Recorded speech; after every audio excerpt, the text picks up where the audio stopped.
প্রিয় শ্রোতা, আসসালামু আলাইকুম। বুক ব্যাংকে আজকে আপনাদের জন্য নিয়ে আসলাম মুক্তিযোদ্ধা মতিউর রহমান রেন্টু লিখিত আমার ফাঁসি চাই বইটি। উৎসর্গ: দেশপ্রেম বিবর্জিত নেতা নেত্রীর খপ্পরে পড়ে যে সমস্ত প্রতিভাবান তরুণ, ছাত্র, যুবক তাদের ভবিষ্যৎ এবং জীবন বিসর্জন দিয়েছে, আমার ফাঁসি চাই গ্রন্থটি তাদের জন্য। ভূমিকা: আমার বিশ্বাস, অতীতের সত্য ঘটনা বা ইতিহাস জানা থাকলে ভবিষ্যতের দিক নির্দেশনা হয়তো আসতে পারে। শুধু আমি জড়িত আছি বা জানি এমন সমস্ত ঘটনাবলী কেবল এখানে লিখিত হলো, তবে আমার দেখা বা জানার বাইরে অন্য কিছুই নেই, এটা একেবারেই ঠিক নয়। অবশ্যই আছে। আমরা যারা সাধারণ মানুষ, আমাদের একটা বিষয়ে নিশ্চিত হতে হবে যে যারা রাজনীতি করেন বা দেশ চালান তারা আমাদের চাইতে খুব বেশি কিছু বোঝেন তা মোটেও নয়। আমাদের ধারণার আশপাশ দিয়েই তাদের ধারণা। আমাদের চাইতে খুব বেশি জ্ঞান, মেধা, যোগ্যতা রাজনীতিবিদদের আছে এমন ভাববার কোনো কারণই নেই। বরং কোনো কোনো বাস্তব বিষয়ে তাদের ধ্যান ধারণা ও জ্ঞানের চাইতে আমরা যারা সাধারণ মানুষ, আমাদের জ্ঞান বুদ্ধি সেই তুলনায় অনেক বেশি।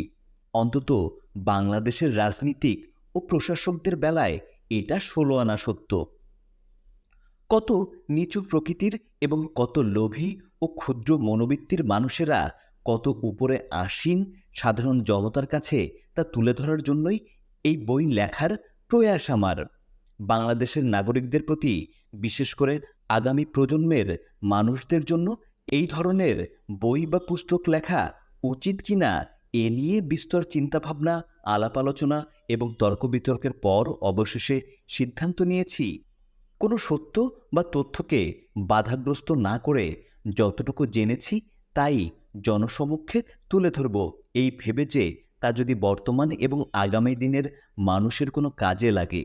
এই গ্রন্থ বা পুস্তক পড়ে কোনো কোনো পাঠক আমাদের অকথ্য ভাষায় গালিগালাজ করবেন, পারলে তার চাইতেও ভয়ানক চরম দণ্ড দেবেন। আবার কোনো কোনো পাঠক হয়তো সতর্ক, সাবধান হয়ে বিস্তর চিন্তাভাবনা করে আগামী দিনের রাজনৈতিক পথ চলবেন। পাঠক কী করবেন এটা একান্তই পাঠকের নিজস্ব ব্যাপার, তবে আমরা এটাকে প্রকাশ করা আমাদের একান্তই দায়িত্ব বলে মনে করছি। আমাদের সমূহ বিপদের কথা চিন্তা করেই সকলেই এক বাক্যে বইটি এখন প্রকাশ না করে শেখ হাসিনা যখন বাংলাদেশের প্রধানমন্ত্রী থাকবেন না তখন প্রকাশ করার পক্ষে রায় দিয়েছেন।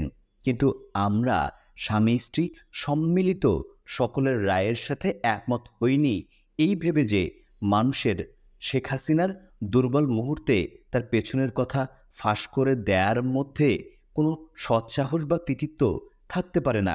তাই ভবিষ্যৎ বিড়ম্বনার সম্ভাবনা জেনেও সর্বশক্তিমান আল্লাহর উপর ভরসা রেখে প্রধানমন্ত্রী শেখ হাসিনার শাসন আমলেই এই গ্রন্থ বা পুস্তক প্রকাশ করার সিদ্ধান্ত নিয়েছি। জীবন মানে পরাজিত হওয়া নয়, অবিরাম যুদ্ধ করা। রাখে আল্লাহ, মারে কে?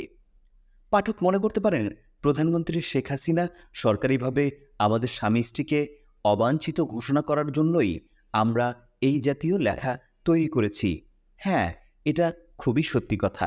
প্রধানমন্ত্রী শেখ হাসিনা রাষ্ট্রীয়ভাবে আমাদের স্বামী স্ত্রীকে অবাঞ্ছিত ঘোষণা করে চরম অকৃতজ্ঞতার পরিচয় না দিলে হয়তো আমাদের মাথায় এই গ্রন্থ লেখার বিষয়টি আসতো না। Police, CID, DB, IB, NSI, DGFI সহ রাষ্ট্রের সকল সংস্থায় আমাদের স্বামী স্ত্রীকে অবাঞ্ছিত ঘোষণা করে দেয়া প্রধানমন্ত্রী শেখ হাসিনার ওই আদেশই আমাদের মাথায় এই বই বা গ্রন্থ লেখার বিষয় এনে দেয়। এখানে যা লেখা হয়েছে তা সবটুকুই বাস্তবের ছবি। আমরা শুধু সত্য বিষয়ের উপর কথার মালা গেঁথেছি। আমাদের চিন্তায় এই বিষয়গুলো জাগিয়ে দেওয়ার জন্য প্রধানমন্ত্রী শেখ হাসিনাকে আন্তরিকভাবে ধন্যবাদ জানাই। প্রধানমন্ত্রী শেখ হাসিনার ওই বেআইনি আদেশের প্রতি আমরা যার পর নাই কৃতজ্ঞ, কারণ সেই সূত্র থেকেই এত কিছুর বিস্তার। রাষ্ট্রের নাগরিককে অবাঞ্ছিত ঘোষণা শুধু সংবিধান বিরোধী এবং বেআইনি নয়, এটা হচ্ছে শপথ বাক্যের স্পষ্ট বরখেলাপ। 1996 সালের 23শে জুন সন্ধ্যা 7টায় বঙ্গভবনের দরবার কক্ষে প্রধানমন্ত্রীর পদ গ্রহণের সময় শেখ হাসিনা শপথ নিয়ে বলেছিলেন, আমি শেখ হাসিনা সশ্রদ্ধ চিত্তে শপথ করিতেছি যে আমি আইন অনুযায়ী বাংলাদেশের প্রধানমন্ত্রী পদের কর্তব্য বিশ্বস্ততার সঙ্গে পালন করিব। আমি বাংলাদেশের প্রতি অকৃত্রিম বিশ্বাস ও আনুগত্য পোষণ করিব। আমি সংবিধানের রক্ষণ, সমর্থন ও নিরাপত্তা বিধান করিব এবং আমি ভীতি বা অনুগ্রহ, অনুরাগ বা বিভাগের বশবর্তী না হয়ে সকলের প্রতি আইন অনুযায়ী যথাবিহিত আচরণ করিব। রাজনীতি হচ্ছে মানুষকে দেয়ার জন্য, পাওয়ার জন্য নয়। এই বিষয়টি নিয়ে 1981 সালের 17ই মে শেখ হাসিনা দেশে ফেরার দিন থেকে 1997 সালের 15ই জানুয়ারি পর্যন্ত দীর্ঘ প্রায় 16 বছর বিরামহীন দ্বন্দ্বের অবসান ঘটিয়ে অবশেষে প্রধানমন্ত্রী শেখ হাসিনা আমাদের তাড়িয়ে দিলেন। আমরা পরাজিত হলাম। তবুও বুঝতে পারলাম না, রাজনীতি মানুষকে দেয়ার জন্য, পাওয়ার জন্য নয়। সত্যি কথা বলার প্রবল দৃঢ়তা আমাদেরকে প্রধানমন্ত্রী শেখ হাসিনা ও তার পরিবারের কাছে বিপজ্জনক করে তুলেছিল। ব্যক্তিগতভাবে যিনি অসৎ, বেঈমান, নেমোখারাম এবং মোনাফেক, তিনি কি রাষ্ট্রীয় বা সমাজ জীবনে সৎ ইমানদার হতে পারবেন?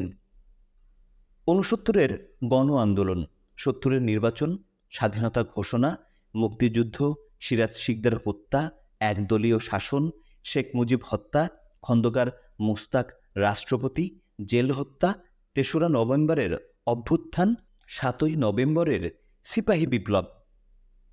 1969 সাল বাঙালি বিরচিত এক সংগ্রামের মাধ্যমে কারাগার থেকে বের করে আনল বাঙালির অবিসংবিত নেতা শেখ মুজিবুর রহমানকে। তথাকথিত আগরতলা ষড়যন্ত্র মামলার অভিযোগে পাকিস্তান সরকার এক প্রহসনমূলক বিচার করেছিল শেখ মুজিবুর রহমান সহ সামরিক বেসামরিক বাঙালি কিছু লোকের। কিন্তু বাংলার মানুষ এই মামলা এবং বিচার গ্রহণ করেনি। শুধু তাই নয়, এই মামলা এবং বিচারের বিরুদ্ধে তীব্র গণ আন্দোলন করে বাঙালিরা পাকিস্তান সরকারকে বাধ্য করল এই মামলা প্রত্যাহার করতে এবং শেখ মুজিবুর সহ সকল অভিযুক্ত ব্যক্তিকে নিঃশর্ত মুক্তি দিতে। তখন বাংলাদেশ ছিল পাকিস্তানের উপনিবেশ। আমাদের এই দেশের নাম ছিল পূর্ব পাকিস্তান। স্বাধীনতার পরে এই আগরতলা ষড়যন্ত্র মামলার অভিযুক্ত ব্যক্তিদের সাথে মিলেমিশে যতটুকু জানা যায় তা হল, পাকিস্তান যে আমাদের উপনিবেশ বানিয়ে রেখেছিল এবং ধর্মের নামে বাঙালিদের শোষণ করেছে, এটা তারা স্পষ্ট বুঝতে পেরেছিল। ঔপনিবেশিক শোষণ এবং বাঙালিদের, বিশেষ করে বাঙালি সৈনিকদের বঞ্চিত করার বিষয়গুলো পাকিস্তান সামরিক বাহিনীর অন্তর্ভুক্ত বাঙালিদের মধ্যে কানাঘোষা চলছিল। পাকিস্তান সেনাবাহিনীর বাঙালি সৈনিকরা তাদের প্রাপ্য পাওনা নিয়ে ভাবতে আরম্ভ করেছিল। ঠিক এমন মুহূর্তে পাকিস্তান সরকার শেখ মুজিব সহ সামরিক বেসামরিক বাঙালিদের গ্রেপ্তার করে ও আগরতলা ষড়যন্ত্র মামলা সাজায়। এই মামলায় অভিযুক্তরা পাকিস্তান থেকে বাংলাদেশ স্বাধীন করবে এইরকম কোনো কঠিন সিদ্ধান্ত সেই সময় নেয়নি, তবে ক্রমশ নিজেদের অধিকার সম্পর্কে সচেতন হয়ে পড়েছিল। এই মামলায় এমন অভিযুক্তও ছিলেন যিনি কিছুই জানতেন না, শুধু বাঙালি হওয়ার কারণেই মূলত অভিযুক্ত হয়েছিলেন। পাকিস্তান আমাদের অধিকার সচেতনতাকে অঙ্কুরেই ধ্বংস করে দেওয়ার জন্যই এই আগরতলা ষড়যন্ত্র মামলার সূত্রপাত করেছিল। এমন অনেক অভিযুক্ত ছিলেন যারা ঢাকা ক্যান্টনমেন্টে আসামির কাঠগড়ায় দাঁড়ানো ছাড়া শেখ মুজিবকে আর কখনোই দেখেননি। এক প্রত্যুষে পাকিস্তান থেকে বাংলাদেশকে স্বাধীন করে ফেলার এমন কোনো স্পষ্ট পরিকল্পনা বা সিদ্ধান্ত অভিযুক্তদের কারোরই কখনো ছিল না বলে আগরতলা মামলার প্রায় অভিযুক্তদের কাছ থেকেই জানা যায়। অভিযুক্তদের প্রায় সকলেই বলেন, বাঙালিদের অধিকার থেকে বঞ্চিত রাখা এবং নির্যাতনের জন্যই মূলত পাকিস্তান সরকার তিলকে তাল বানিয়ে এই আগরতলা মামলা দায়ের করেন। পূর্ব পাকিস্তানের বাঙালিরা পাকিস্তানের নির্যাতনের বিরুদ্ধে বিরচিত গণ আন্দোলনের মাধ্যমে শেখ মুজিব সহ অভিযুক্ত সকলকে মুক্ত করে আনে। ৬৯ সালেই ছাত্রনেতা তোফায়েল আহমেদ এর সভাপতিত্বে অনুষ্ঠিত এক ছাত্র জনতার বিশাল সভায় শেখ মুজিবকে বঙ্গবন্ধু উপাধি দেয়া হয়। ১৯৭০ সালে পাকিস্তান সরকার জাতীয় পরিষদ MNA এর এবং প্রাদেশিক পরিষদের MPA নির্বাচন ঘোষণা করে। মজলুম জননেতা মৌলানা আব্দুল হামিদ খান ভাসানীর নেতৃত্বে কিছু সংখ্যক বামপন্থী রাজনৈতিক নেতা নির্বাচন বর্জনের জোরালো আহ্বান জানান। মজলুম জননেতা মৌলানা ভাসানীর বক্তব্য ছিল, পাকিস্তানি সরকারের নির্বাচনী ফাঁদে পা না দিয়ে পূর্বাঞ্চলকে স্বাধীন করার সংগ্রাম শুরু করা উচিত। তাদের স্লোগান ছিল, নির্বাচনে লাথিমার, পূর্ব বাংলা স্বাধীন কর। অপরদিকে বঙ্গবন্ধু শেখ মুজিবুর রহমান নির্বাচনে অংশগ্রহণের পক্ষে ছিলেন এবং তিনি জনগণকে নির্বাচনে অংশ নেওয়ার আহ্বান জানান। জনগণ বঙ্গবন্ধুর আহ্বানে অভূতপূর্ব সাড়া দিল। গোটা পূর্ব পাকিস্তানে বঙ্গবন্ধু এবং তার দল আওয়ামী লীগের পক্ষে নির্বাচনী জোয়ার বয়ে গেল। নির্বাচনে বঙ্গবন্ধু শেখ মুজিবুর রহমান ও তার দল আওয়ামী লীগকে বাঙালিরা পূর্ব পাকিস্তানের ১৬৯টি আসনের মধ্যে মাত্র ২টি ছাড়া বাকি ১৬৭টি আসনে বিজয়ী করল। মোট ভোটের শতকরা ৯২টি ভোট বঙ্গবন্ধু এবং তার দল পেলেন। বঙ্গবন্ধু শেখ মুজিবুর রহমান সারা পাকিস্তানের সংখ্যাগরিষ্ঠ নেতা হলেন।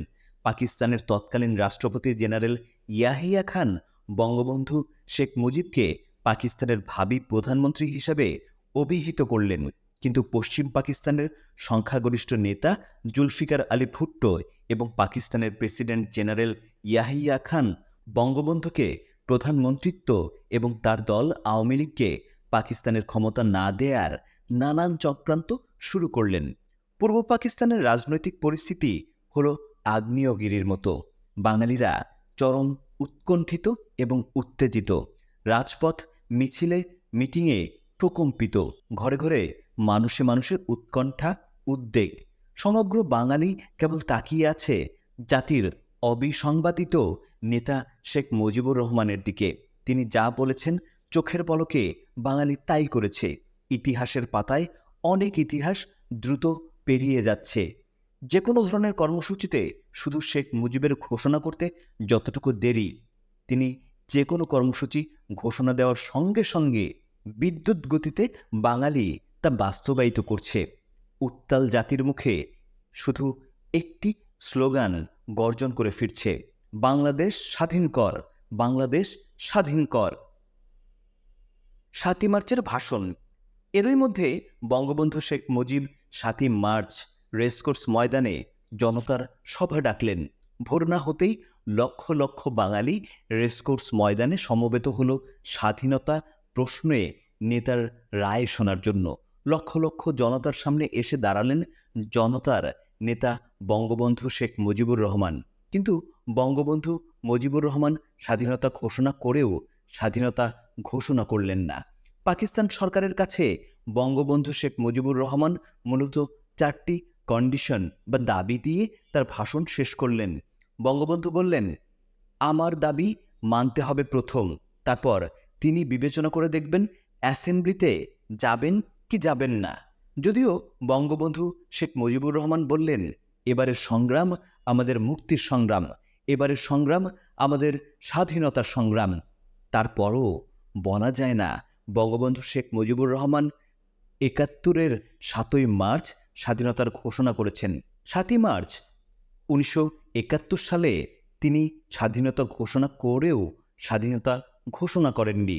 অজ্ঞাত কারণে তিনি ৭১-এর ৭ই মার্চ পরিষ্কারভাবে স্বাধীনতা ঘোষণা না করে স্বাধীনতা ঘোষণা করতে একটুখানি বাকি রাখলেন এবং পাকিস্তান সরকারের উদ্দেশ্যে 4টি দাবি করলেন।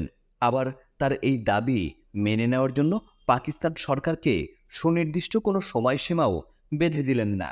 তবে তার নির্দেশে যে অসহযোগ আন্দোলন তখন চলছিল তা বজায় রাখার নির্দেশ তিনি দেন এবং সেই সাথে নতুন করে যোগ করলেন খাজানা ট্যাক্স সব বন্ধ করে দেওয়ার নির্দেশ। হরতাল প্রত্যাহার করলেন। স্কুল, কলেজ, অফিস, আদালত, কলকারখানা সব বন্ধ ঘোষণা করলেন। মাস শেষে কর্মচারীদের বেতন নিয়ে আসতে বললেন। শিল্পের মালিককে শ্রমিকের বেতন পৌঁছে দিতে বললেন।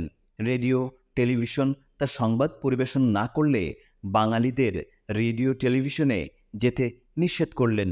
আন্দোলন নতুন মোড় নিল। বাঙালি বুঝতে পারল স্বাধীনতা ছাড়া আর কোনো গত্যন্তর নেই। কিন্তু ঠিক কবে থেকে স্বাধীনতার যুদ্ধ বা মুক্তিযুদ্ধ শুরু হবে এবং কিভাবে তা হবে তা নিয়ে অস্পষ্টতা ও সংশয়। কারোরই সঠিক কোনো পরিষ্কার ধারণা ছিল না। কোনো এক অজ্ঞাত কারণে ৭১-এর ৭ই মার্চ বঙ্গবন্ধু শেখ মুজিবুর রহমান এককভাবে সুস্পষ্ট করে স্বাধীনতা ঘোষণা করলেন না কেন, তা কখনো কোনো দিন পরিষ্কার জানা যায়নি। বিশ্লেষণ এবং সামরিক পরিসংখ্যানে জানা যায় ৭ই মার্চ বঙ্গবন্ধু শেখ মুজিবুর রহমান যদি পাকিস্তানের সাথে সম্পর্ক ছিন্ন করে বাংলাদেশকে স্বাধীন সার্বভৌম দেশ হিসেবে ঘোষণা করতেন এবং সুদূর ১২,০০০ মাইল দূর থেকে আসা পাকিস্তানি সৈন্যদের বন্দি করতে বলতেন, তাহলে পাকিস্তানি সৈন্যদের সাথে বাঙালি সৈন্য, ইপিআর, পুলিশ ও জনতার যে লড়াই বা যুদ্ধ হতো, সেই যুদ্ধে মাত্র কয়েকদিনের মধ্যেই সামান্য রক্তপাতের বিনিময়ে আমাদের দেশ মুক্ত বা স্বাধীন হতো। ১৯৭১ সালের ৭ই মার্চ পর্যন্ত বাংলাদেশে তৎকালীন পূর্ব পাকিস্তানি সৈন্য সংখ্যা এতই নগণ্য ছিল যে পাকিস্তানি পাঞ্জাবি, সিন্ধি, বেলুচ সৈন্য বাঙালি সৈন্যদের কাছে অসহায় এবং মুখাপেক্ষী ছিল। আবার এই পাকিস্তানি পাঞ্জাবি, সিদ্ধি, বেলুচ সৈন্যদের অধিকাংশই ছিল অফিসার, যারা যুদ্ধ পরিচালনা করে কিন্তু সরাসরি যুদ্ধ করে না। এই নগণ্য সংখ্যক পাকিস্তানি সৈন্যকে ধরাশায়ী বা পরাস্ত করতে বাঙালি সৈন্য, ইপিআর, আজকের বিডিআর, পুলিশ এবং ৭.৫ কোটি জনতার কোনো ক্রমেই সপ্তাহের বেশি সময় লাগতো না। কিন্তু অজ্ঞাত কারণে ৭ই মার্চ বঙ্গবন্ধু মুজিবুর রহমান স্পষ্টভাবে সরাসরি স্বাধীনতা ঘোষণা না করায় এবং অনির্দিষ্ট সময় নিয়ে পাকিস্তানের কাছে ৪টি দাবি বা শর্ত দেওয়ার সুযোগে পাকিস্তান দিবারাত্রি তাদের সৈন্য এবং অস্ত্র বাংলাদেশে এনেছে।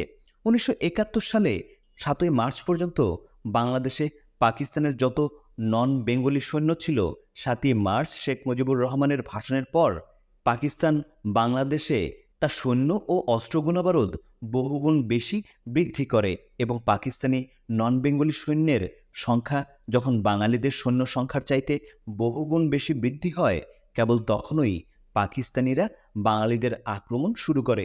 বঙ্গবন্ধু ৭ই মার্চের ভাষণে পাকিস্তানিরা আক্রমণ করলে রাস্তাঘাট বন্ধ করে দেওয়ার কথা বলেছেন, যার যা আছে তাই নিয়ে মোকাবেলা করার কথা বলেছেন, খাজনা, ট্যাক্স বন্ধ করে দেওয়ার কথা বলেছেন, বাংলাদেশ থেকে পাকিস্তানে টাকা পয়সা পাঠানো বন্ধ করেছেন। ফলে পাকিস্তান ৭ই মার্চ থেকে তৎকালীন ঢাকা তেজগাঁও বিমানবন্দর দিনরাত ২৪ ঘন্টা শুধু সৈন্য আনার কাজে ব্যবহার করেছে। পাকিস্তান আমাদের দেশ থেকে ১২,০০০ মাইল দূরবর্তী একটি দেশ। শুধু দূরবর্তীই নয়, শুধু দূরত্বটাই মুখ্য নয়, আমাদের বাংলাদেশ আর পাকিস্তানের ঠিক পুরোপুরি মাঝখানে রয়েছে পাকিস্তানের চিরশত্রু ভারত। এই মাঝখানের শত্রু ভাবাপন্ন বিশাল ভারতকে টপকে পাকিস্তানিদের বাংলাদেশে আসা কিছুতেই সম্ভব ছিল না, প্রশ্নই ওঠে না। ভৌগোলিক কারণেই অতি সহজে স্বল্প সময়ে স্বল্প প্রাণহানিতে আমাদের দেশ স্বাধীন হওয়া খুবই সম্ভব ছিল, উচিত ছিল। এমন হওয়াও বিচিত্র ছিল না যে বিনা যুদ্ধে, বিনা রক্তপাতেই আমাদের দেশ স্বাধীন হতো। কিন্তু আমাদের স্বাধীনতার জন্য কার্যকরী ব্যবস্থা না নিয়ে বঙ্গবন্ধু শেখ মুজিবুর রহমান কর্তৃক পাকিস্তানিদের দীর্ঘ সময় দেওয়ার কারণেই আমাদের স্বাধীনতার জন্য ৩০ লক্ষ মানুষকে প্রাণ দিতে হলো। ৩০ লক্ষ শহীদ এর এই সংখ্যা নিয়েও প্রশ্ন আছে। ২ লক্ষ মা বোনের ইজ্জতও দিতে হলো। এই ২ লক্ষ বীরাঙ্গনাদের সংখ্যা নিয়েও প্রশ্ন আছে। আসলে শেখ মুজিবুর রহমান মানসিকভাবে স্বাধীনতার জন্য প্রস্তুত ছিলেন না, অথবা পাকিস্তান থেকে বিচ্ছিন্ন হয়ে আলাদা স্বাধীন রাষ্ট্র তিনি চাননি। পাকিস্তানিরা আমাদের উপর স্বাধীনতা যুদ্ধ বা মুক্তিযুদ্ধ চাপিয়ে দিয়েছিল এবং তাদের আক্রমণ ও হত্যাযজ্ঞের ফলেই আমরা মুক্তিযুদ্ধ করতে বাধ্য হই, অর্থাৎ পাকিস্তানিরাই আমাদের স্বাধীন হতে বাধ্য করেছে। 1971 সালের 7ই মার্চের ভাষণে শেখ মুজিবুর রহমান পাকিস্তানের কাছে যে 4টি দাবি করেছিলেন: 1. সামরিক আইন মার্শাল ল তুলে নিতে হবে। 2. সমস্ত সেনাবাহিনীর লোকদের ব্যারাকে ফিরিয়ে নিতে হবে। 3. যেসব হত্যা করা হয়েছে তার তদন্ত করতে হবে। এবং 4. জনপ্রতিনিধিদের কাছে ক্ষমতা হস্তান্তর করতে হবে।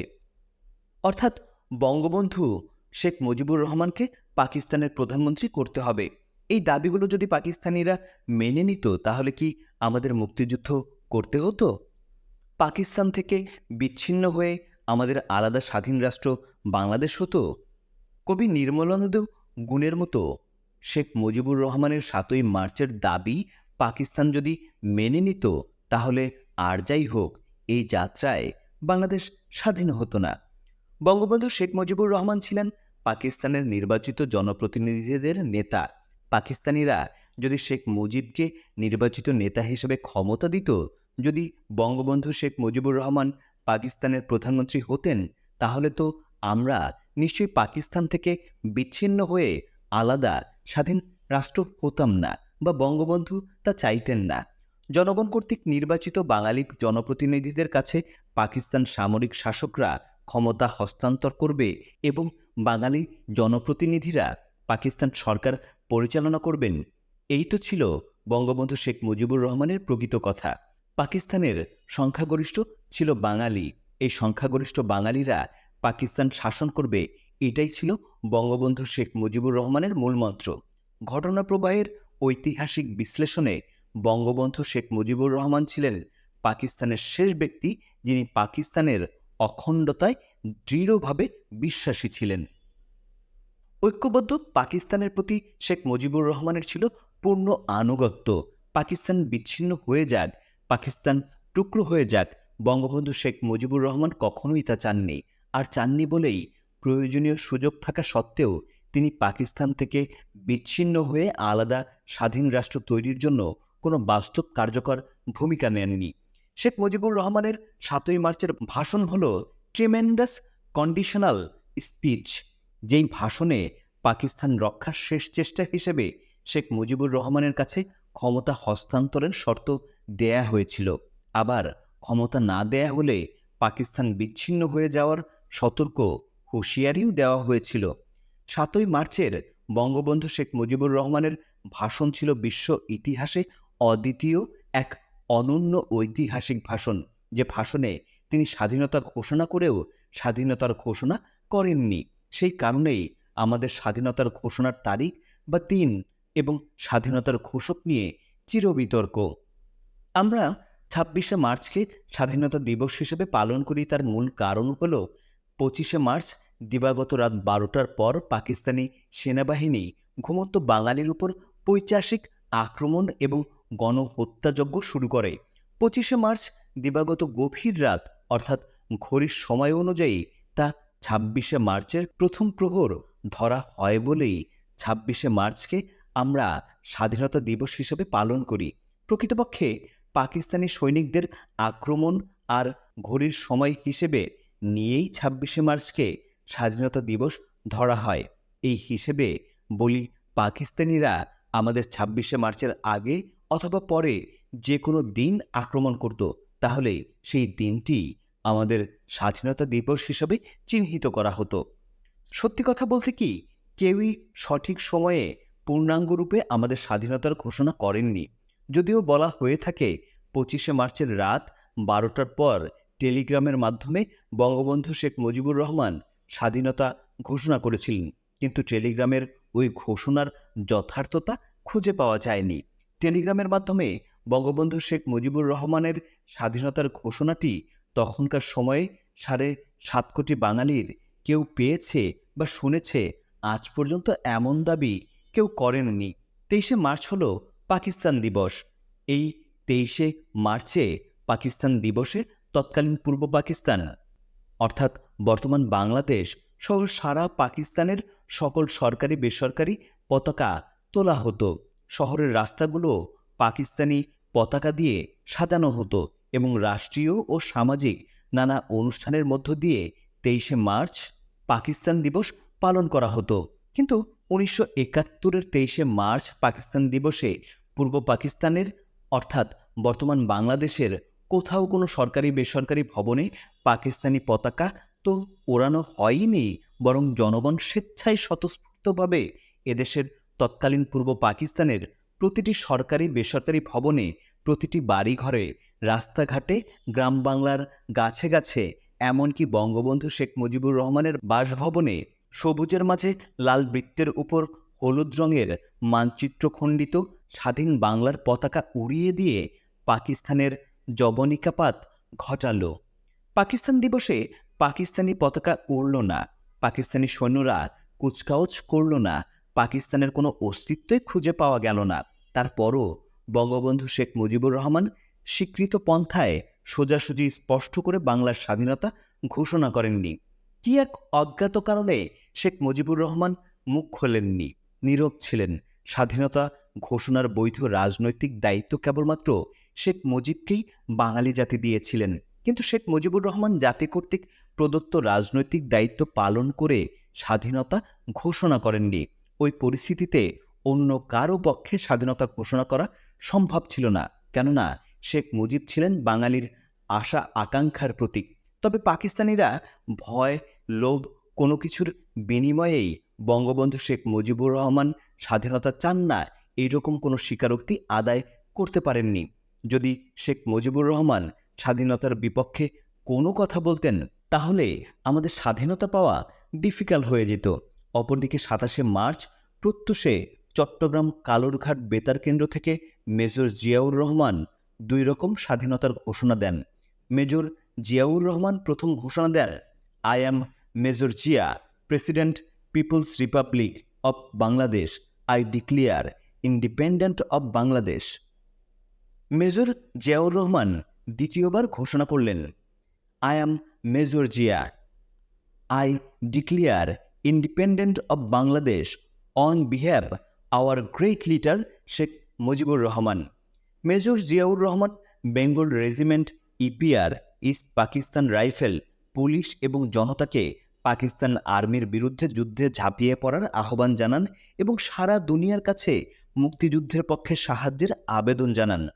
যদিও জিয়াউর রহমানের 27শে মার্চ সকালে এই ঘোষণা দেওয়ার আগেই 25শে মার্চ দিবাগত গভীর রাতে অর্থাৎ ঘড়ির সময় অনুযায়ী 26শে মার্চ প্রথম প্রহরেই ঢাকাতে ইপিআর, ইস্ট পাকিস্তান রাইফেল এবং পুলিশ পাকিস্তানিদের বিরুদ্ধে যুদ্ধ শুরু করে দেয়। পাকিস্তানি সৈন্যরা ঢাকার রাজারবাগ পুলিশ হেডকোয়ার্টার এবং ঢাকার পিলখানায় ইপিআর হেডকোয়ার্টারে আক্রমণ করলে ইস্ট পাকিস্তান রাইফেল, আজকের বিডিআর এবং পুলিশ পাকিস্তানিদের কাছে আত্মসমর্পণ না করে পাল্টা আক্রমণ করে এবং আমরা ছাত্র জনতা ওই রাতে ঢাকার বিভিন্ন থানা থেকে পুলিশের রাইফেল এনে পাকিস্তানিদের বিরুদ্ধে যুদ্ধের প্রস্তুতি নেই। কিন্তু আমাদের রাইফেল চালানোর ট্রেনিং প্রশিক্ষণ না থাকায় আমরা পাকিস্তানের বিরুদ্ধে ওই রাতে যুদ্ধ করতে পারিনি। ইপিআর ও পুলিশের ওই রাতের যুদ্ধটা ছিল মূলত আত্মরক্ষার্থে। কারো কোনো প্রকার নির্দেশ বা ঘোষণা ছাড়াই ইপিআর ও পুলিশ পাকিস্তানিদের বিরুদ্ধে 25শে মার্চ দিবাগতর গভীর রাতেই যুদ্ধ শুরু করে দিয়েছিল। তারপরও বলা চলে মেজর জিয়াউর রহমানের 27শে মার্চের সকালের স্বাধীনতার ঘোষণায় মুক্তিপাগল গোটা জাতি ভীষণভাবে আশান্বিত হয়েছিল, অনুপ্রাণিত হয়েছিল। বিশেষ করে যারা দেশের জন্য যুদ্ধ করার জন্য মানসিকভাবে চূড়ান্ত প্রস্তুত হয়েছিল, তাদের মধ্যে জিয়াউর রহমানের এই ঘোষণা অভূতপূর্ব চাঞ্চল্যের সৃষ্টি করেছিল, উৎসাহ, উদ্দীপনা ও প্রেরণার সৃষ্টি করেছিল। বঙ্গবন্ধু শেখ মুজিবুর রহমান মুক্তিযুদ্ধের নেতৃত্ব দেওয়ার কোনোরূপ চেষ্টা না করেই পাকিস্তানিদের হাতে গ্রেপ্তার হন। অজ্ঞাত কারণে তিনি কিছু একটা ইচ্ছাকৃতভাবেই পাকিস্তানিদের হাতে বন্দী হন বলে অনুমান করা হয়। 27শে মার্চ থেকে ঢাকার বাসিন্দারা দিশেহারা হয়ে লক্ষ লক্ষ নরনারী, আবাল বৃদ্ধ বনিতা পিঁপড়ার শাড়ির মতো ঢাকা শহর ছেড়ে পায়ে হেঁটে গ্রামের দিকে চলে যায়। শহর ছেড়ে চলে যাওয়া মানুষের এই কাফেলাকে একমাত্র রোজ কিয়ামতের কাফেলার সাথেই তুলনা করা চলে। সবুজ গ্রাম আর গ্রামের মেঠো পথ ভরে ওঠে শহর ফেলে পালিয়ে যাওয়া লক্ষ লক্ষ মানুষে। শহর থেকে আসা লক্ষ লক্ষ মানুষকে গ্রামের কৃষক কৃষাণী নিজের সন্তানের মতো তাদের বুকে ঠাঁই দেয়। গ্রামের মানুষ রাস্তায়, পথে, মাঠে ঘাটে চিরা, গুড়, মুড়ি, ডাব যা কিছু সহায় সম্বল ছিল তার সবটুকুই উজাড় করে বাড়িয়ে দিয়েছে শহর থেকে আসা মানুষের সাহায্যে। শহর ছেড়ে পালিয়ে আসা মানুষের এতটুকু কষ্ট যেন না হয়, তার সব দায়িত্ব গ্রামবাসীর। গ্রামের প্রতিটি বাড়িতে দিনরাত্রি ভাত রান্না হচ্ছে, লক্ষ লক্ষ মানুষ খাচ্ছে। কে খাচ্ছে, কার বাড়িতে খাচ্ছে, আর যারা খাওয়াচ্ছে তারাও জানে না কাদের খাওয়াচ্ছে। মানুষে মানুষে এ এক মহামিলন, এ এক মহাভ্রাতৃত্ব। কখনো পৃথিবীতে এমন হয়েছে কিনা কিংবা আর হবে কিনা জানি না। মানুষ মানুষের এত আপন, নিজের চাইতে মূল্যবান অপরজন, এ দৃশ্য যারা দেখেনি তারা কোনো দিনও বুঝবে না, তাদের কোনো দিনও বোঝানো যাবে না। পৃথিবীতে এমন কোনো ভাষা নেই, শব্দ নেই, এমন কোনো লেখক নেই যে ওই সময়ের মানুষে মানুষের ঐক্য, ভ্রাতৃত্ব, সহমর্মিতা আর নিজের চাইতে অপরকে বেশি ভালোবাসার চিত্র তুলে ধরতে পারবে। ঢাকা থেকে পায়ে হেঁটে ফরিদপুরের গোপালগঞ্জ মকসুদপুর গ্রামের বাড়িতে গিয়েছি। কত নদী পার হয়েছি পদ্মা নদী। 5 দিন 5 রাত্রি পথ চলেছি, তারপর গ্রামের বাড়ি এসেছি। একটি পয়সাও ধার হয়নি, কোথাও একটি পয়সাও লাগেনি। গ্রামের মানুষ খাইয়েছে, নৌকার মাঝি নদী পার করে দিয়েছে। বিনা পয়সায় খাওয়ানো, থাকতে দেয়া, নদী পার করে দেয়া, এ যেন গ্রামের মানুষের মহাপবিত্র নৈতিক দায়িত্ব ছিল। হাঁটতে হাঁটতে পথিমধ্যে কত গর্ভবতী মা বোনেরা সন্তান প্রসব করেছে, আর গ্রামের মা বোনেরা তার সেবার ভার তুলে নিয়েছেন আপন করে। এপ্রিলের প্রথম সপ্তাহ, এবার মুক্তিযুদ্ধে যাওয়ার পালা। কিভাবে মুক্তিযোদ্ধা হওয়া যায়, মুক্তিযুদ্ধ করা যায়। 17ই এপ্রিল আকাশবাণী কলকাতা থেকে বারবার ঘোষণা এসেছে, আজ রাত 8টার পর একটি বিশেষ অনুষ্ঠান প্রচার করা হবে। রাত 8টার আকাশবাণী কলকাতা বেতারের বাংলা খবরে বলা হলো, সংবাদের পর একটি বিশেষ অনুষ্ঠান প্রচার করা হবে। দেশাত্মবোধক গান দিয়ে শুরু হলো অনুষ্ঠান। আমাদের মুক্তিযুদ্ধের বাঙালি ইতিহাসের শ্রেষ্ঠ দিন এবং শ্রেষ্ঠ ঘটনাটির কথা। আজ 17ই এপ্রিল কুষ্টিয়ার মেহেরপুরের বৈদ্যনাথতলার আম্রকাননে জননেতা তাজউদ্দিন আহমেদ এর নেতৃত্বে স্বাধীন বাংলাদেশের প্রথম সরকার গঠনের কথা জানানো হলো। মেহেরপুরের বৈদ্যনাথতলার নাম ইতিহাসের স্বর্ণাক্ষর দিয়ে নতুন করে রাখা হলো মুজিবনগর, এবং এই মুজিবনগরেই তাজউদ্দিন আহমেদের নেতৃত্বে শপথ নিল বাংলাদেশের প্রথম এবং বিপ্লবী সরকার। বঙ্গবন্ধু শেখ মুজিবুর রহমানকে করা হলো বাংলাদেশের রাষ্ট্রপতি, এবং তার অনুপস্থিতিতেই উপরাষ্ট্রপতি সৈয়দ নজরুল ইসলামকে করা হলো অস্থায়ী রাষ্ট্রপতি, এবং তাজউদ্দিন আহমেদকে করা হলো বাংলাদেশের প্রধানমন্ত্রী। তাজউদ্দিন আহমেদের নেতৃত্বে একটি মন্ত্রিসভাও গঠিত হলো। জেনারেল ওসমানীকে করা হলো প্রধান সেনাপতি। অস্থায়ী রাষ্ট্রপতি, প্রধানমন্ত্রী এবং প্রধান সেনাপতি সকলের শপথ অনুষ্ঠানও হলো এই মুজিবনগরে। এখানেই প্রবাসী সরকারকে গার্ড অফ অনার দেয়া হলো। শুরু হলো মুক্তিযুদ্ধের নতুন যাত্রা। বাঙালিদের ইতিহাসে সংযোজিত হলো এক নতুন অধ্যায়ের। আমাদের মুক্তিযুদ্ধ সুসংগঠিত হলো। আমাদের দেশের প্রায় 1 কোটি মানুষ শরণার্থী হয়ে ভারত আশ্রয় নিল। আমরা যারা মুক্তিপাগল কিশোর, তরুণ, যুবক, আমরা ভারতে গিয়ে সামরিক প্রশিক্ষণ বা আর্মি ট্রেনিং নিলাম এবং মুক্তিযোদ্ধা হলাম। মুক্তিযোদ্ধা হওয়ার আগে শুধু ভাবতাম কবে মুক্তিযোদ্ধা হব, কিভাবে মুক্তিযোদ্ধা হব।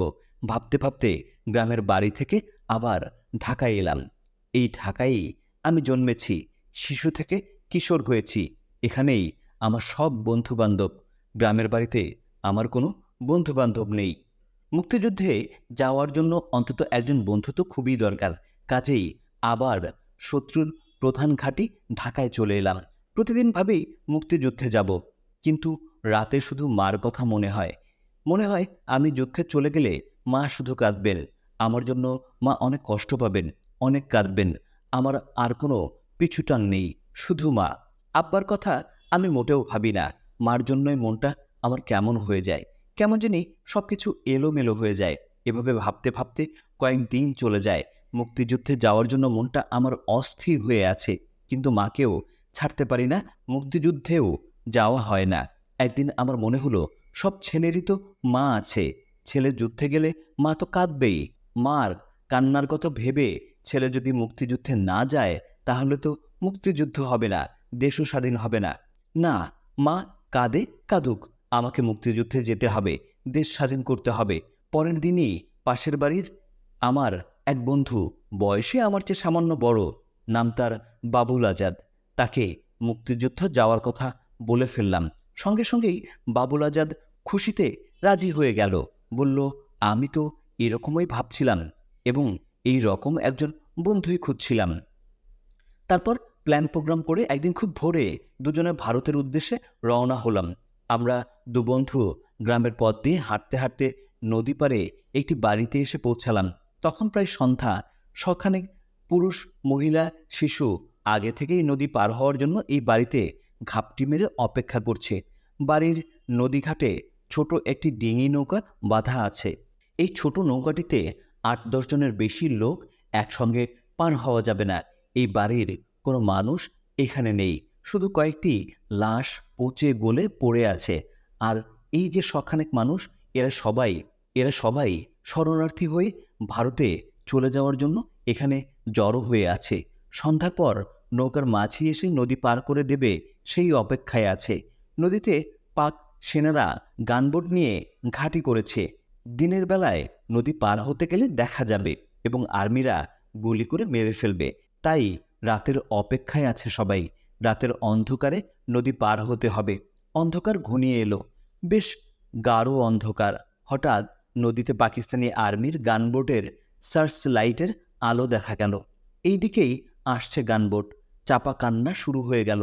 কেউ কেউ বলছে, কাইন্দেন না ভাই, কাইন্দেন না, আল্লাহরে ডাকেন। গানবোটটা দ্রুত এই দিকে ছুটে আসছে। সবাই মৃত্যু ভয়ে চুপসে গেল। কারো কোনো সারা শব্দ নেই, শুধু গানবোটের আওয়াজ আর সার্চলাইটের আলো। আমরা সবাই মাটিতে শুয়ে পড়লাম, যাতে গানবোটের সার্চলাইটের আলোতে যেন দেখা না যায়। বুকের ভেতর ভয়, তার উপর মানুষের পচা লাশের গন্ধে দম বন্ধ হয়ে আসছে। দিন চারেক আগে পাকিস্তানি হানাদাররা এই বাড়িতে হানা দিয়ে এই মানুষগুলোকে হত্যা করেছে। আবাল বৃদ্ধ বনিতা, কারো মুখেই কোনো শব্দ নেই। অন্তরে শুধু আল্লাহ, রাসূল সাল্লাল্লাহু আলাইহি সাল্লাম আর ভগবানের নাম। গানবোট যতই এগিয়ে আসছে মনে হচ্ছে মৃত্যু ততই এগিয়ে আসছে। মৃত্যু এখন শুধু কয়েক মিনিটের ব্যাপার হয়ে দাঁড়িয়েছে। আমি একটা গাছের আড়ালে দাঁড়িয়ে সবাইকে বললাম, কেউ শোয়া থেকে উঠবেন না, নড়াচড়াও করবেন না, কোনো কথাও বলবেন না। সবাই মাটিতে যেভাবে শুয়ে আছেন ঠিক সেভাবেই শুয়ে থাকবেন। কোনো প্রকার চিৎকার বা ছোটাছুটি মানেই নিশ্চিত মৃত্যু। আল্লাপাক যদি সহায় হন তাহলে আমরা সবাই এভাবেই বেঁচে যাব। এছাড়া আমাদের আর বাঁচার কোনো পথ নেই। সবাই সৃষ্টিকর্তাকে স্মরণ করেন। গানবোট একেবারে বাড়ির পাশে এসে পড়ল। সার্চলাইটের তীব্র আলোয় আলোকিত হলো সারা বাড়ি। বাড়ির আঙিনায় কাপড় শুকানোর যে দড়ি বাঁধা ছিল তাও স্পষ্ট দেখা গেল। গানবোটটি যত দ্রুত এসেছিল তত দ্রুতই চলে গেল, থামল না। একসময় অদৃশ্য হয়ে গেল। সবাই যেন নতুন জীবন নিয়ে বেঁচে উঠল। কিছুক্ষণ পর নৌকার মাঝি এলো। কার আগে কে যাবে একসঙ্গে লাফিয়ে নৌকায় উঠে পড়ল। যা হবার তাই হলো। তীরেই নৌকা ডুবে গেল। নৌকা তুলে পানি ফেলে মাত্র ভাসানো হলো, সঙ্গে সঙ্গে আবারও সবাই নৌকায় লাফিয়ে উঠল। পানি ছেঁচে নৌকা আবারও ভাসানো হলো। আবারও সবাই একসঙ্গে উঠতে গিয়ে ডুবিয়ে দিল নৌকা। শিশু আর মহিলারা কাঁদতে শুরু করলো। আমি আর আমার বন্ধু বাবুল আজাদ উচ্চ কণ্ঠে ধমকের সুরে বললাম, আমরা দুজন সবার শেষে যাব, একজনও বাকি থাকতে আমরা যাব না। সবাই নদী পার হওয়ার পর আমরা পার হব। কে কে আমাদের সঙ্গে নদী পার হবেন? কেউই কোনো কথা বলল না, সকলেই চুপ। আমরা কথা দিলাম, সবাই আগে যাবেন, আমাদের আগে যাবেন। আমরা যাকে বলবো সেই নৌকায় উঠবেন, নইলে নৌকা আর তুলব না। সবাই একসঙ্গে মারা পড়ব। জনকয়েক বলে উঠল, ঠিক আছে, আপনারাই ঠিক করে দেবেন কে কখন উঠবে। কেউ কেউ বলে উঠল, আবার নিজেরাই আমাদের ফেলে চলে যায়েন না। বললাম, দেখতেই তো পাবেন যাই কি না। কাউকে ফেলে আমরা যাব না। আমাদের কথা শোনেন, সবাই নদী পার হতে পারবেন এবং আমাদের আগে পার হবেন। আবার নৌকা তুলে পানি ফেলে নৌকা জাগালাম। ডান দিক থেকে এক এক করে 9 জনকে নৌকায় তুললাম। নৌকা ছেড়ে গেল, নামিয়ে দিয়ে আবার নৌকা ফিরে এলো। শেষ ট্রিপে আমরা 2 জন সহ 5 জন নৌকায় উঠে নদী পার হলাম। সীমান্তের কাছাকাছি বাতেন ভাই নামে এক ভদ্রলোকের বাড়িতে রাত্রি কাটানোর পর সকালবেলায় আমার বন্ধু বাবুল আজাদ কান্না জুড়ে দিল সে ঢাকায় ফিরে আসবে, আবার আমাকে সঙ্গে নিয়ে ফিরে আসবে। বাবুল আজাদ কাঁদতে কাঁদতে বলতে থাকলো, রাত্রে স্বপ্নে দেখেছি মা বলছে ফিরে আয়। রিম্মিকে স্বপ্নে দেখেছি। রিম্মি হলো বাবুল আজাদ আর আমার বাসার ঠিক উল্টো দিকের বাসায় মস্ত বড় এক ধনী লোকের মেয়ে, বাবুল আজাদের প্রেমিকা। খুবই ভালো মেয়ে, সব দিক দিয়েই ভালো, আচার ব্যবহার অমায়িক, দেখতে সুন্দরী, ভালো ছাত্রী, সবার প্রিয়। বেচারা রিম্মির অকাল মৃত্যু হয়েছে। আল্লাহর কাছে দোয়া করি রিম্মি যেন বেহেশতে যান। বাবুল আজাদ বলল, স্বপ্নের ভেতর রিম্মি আমাকে ডেকে বলছে, বাবুল তুমি যুদ্ধে যেও না, তুমি মরে গেলে আমি কাকে ভালোবাসবো, তুমি ছাড়া আমি কাউকে ভালোবাসতে পারবো না, তুমি ফিরে এসো, নইলে আমাকেও নিয়ে যাও, ইত্যাদি ইত্যাদি বলতে বলতে সে কি কান্না বাবুল আজাদের। আমার কাছে বাবুলের দাবি, চল আমরা ঘরে ফিরে যাই। কান্না যখন কিছুতেই থামাতে পারলাম না, তখন বললাম, তুই ফিরে যা, আমি ফিরে যাব না, আমি যুদ্ধে যাব। বাবুলের উত্তর, আমি তোকে ফেলে একা ফিরে যাব না, চল দুজনেই ফিরে যাই। না, আমি ফিরে যাব না, তুই ফিরে যা। না, আমি তোকে ছাড়া ফিরে যাব না। বাবুল আমাকে সঙ্গে নিয়ে ঘরে ফিরে আসবে, আমি ফিরে আসব না। বাবুলের কান্না থামে না। এক পর্যায়ে বললাম, সীমান্তের কাছেই তো চলে এসেছি, চল আর একটু সামনে গিয়ে দেখি কি হচ্ছে, তারপর ফিরে আসব। এবার বাবুল আজাদ রাজি হলো, কান্না থামালো। আমরা এবার সীমান্ত লক্ষ্য করে চলতে শুরু করলাম। যতই সীমান্তের কাছাকাছি যাচ্ছি ততই বেশি করে গোলাগুলির আওয়াজ শোনা যাচ্ছে। অনেক চড়াই উতরাই পার হয়ে 2 বন্ধু মিলে ভারতের ত্রিপুরা রাজ্যের রাজধানী আগরতলায় গিয়ে পৌঁছালাম।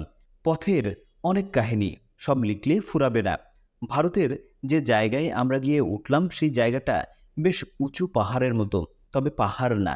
এই জায়গায় উঠেই দেখি খাকি পোশাক পরা 4-5 জন আর্মি একটি বাংকারে দাঁড়িয়ে আছে এবং আরও 7-8 জন আর্মি দাঁড়িয়ে মানুষের সঙ্গে কথা বলছে। দেখেই তো আমার আত্মা খাঁচারাম হয়ে গেল। আমি কোথায় এলাম? যে আর্মির ভয়ে সারা পথ কষ্ট করে এলাম, আর এখানে এসে সেই আর্মির একেবারে মুখের সামনে দাঁড়িয়ে পড়লাম। ভয়ে আমি হিম হয়ে গেলাম। কিছু সময় জ্ঞান শূন্য থাকলাম। তারপর ধীরে ধীরে তাকিয়ে দেখলাম জনগণের মাঝে কোনো প্রতিক্রিয়া নেই, সবাই যার যার কাজে ব্যস্ত। আমি ভীষণ অবাক হলাম। স্বপ্ন দেখছি না তো? পরে বুঝলাম, ও এটা তো ভারত, এরা ভারতীয় আর্মি। পৃথিবীর সব দেশের আর্মির পোশাকই যে এক, এটা আমার জানা ছিল না। আবার আমরা শরণার্থী ক্যাম্পে বা শিবিরে না গিয়ে সোজা কলেজ টিলায় চলে গেলাম। কলেজ টিলা মানে আগরতলা এমবিবি কলেজ ক্যাম্পাস। এই কলেজ টিলাতেই বাংলাদেশের প্রাক্তন ও বর্তমান ছাত্র নেতারা থাকেন। এখানেই ছাত্র সংগ্রাম পরিষদের অফিস।